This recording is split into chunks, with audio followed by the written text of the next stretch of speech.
Good morning mga kumarites. Kagabi nga bago ako maligo ay naglinis na muna ako ng CR. Lagpas isang linggo na nga po or 2 linggo na akong hindi nakapaglinis dito. Kaya bago nga po ako maligo ay maglinis na nga muna. Pag hindi nga po ako nakakapaglinis dito, ang ginagawa ko lang pag naliligo ako ay pinupunasan yung shower ng tuyong damit para hindi nga po talaga mamuti iyan. At dahil wala namang ibang gagawa nito kumarites, kaya ayan, gagawin ko na. Ilang araw ko na nga pinaplanong maglinis dito kaso hindi nga talaga natutuloy.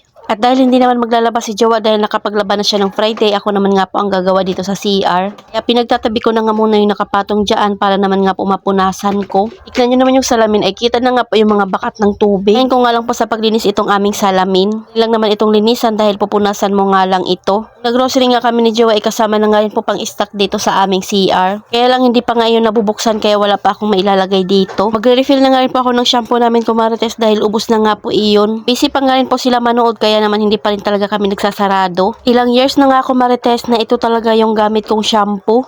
Hiyang kasi ako dito at hindi nga ako masyado nagkakaroon ng dandruff. May kaunting mga dandruff pero hindi talaga kagaya sa ibang shampoo na pag ginamit ko nga po yun, pag hinawakan ko yung buhok ay magkakalaglagan talaga. Pero pagdating sa shampoo at conditioner, pahiyangan lang din talaga. So ayan, at hayaan ko na nga munang nakaganyan iyon para makatulo. Tatali nga lang po ako ng buhok para hindi nga po makaistorbo sa aking paglilinis. Nakita ko nga yung relo ni Jowa ay binabad niya sa tubig para malinisan kaya tinanggal ko na muna.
Nakatapos na nga ako kumarites maglinis ng CR kaya ayan, sindihan natin yung candle na nakalagay dito para maging mabango nga po ito. Papahinga nga lang ako saglit bago ako maligo.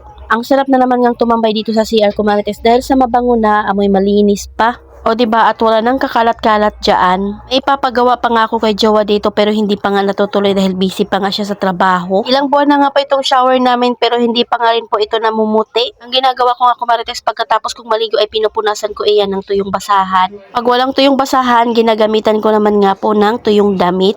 O diba, at napakaaliwalas na naman nga pong tingnan nitong aming CR. Masarap na naman dito manood ng Netflix habang naliligo.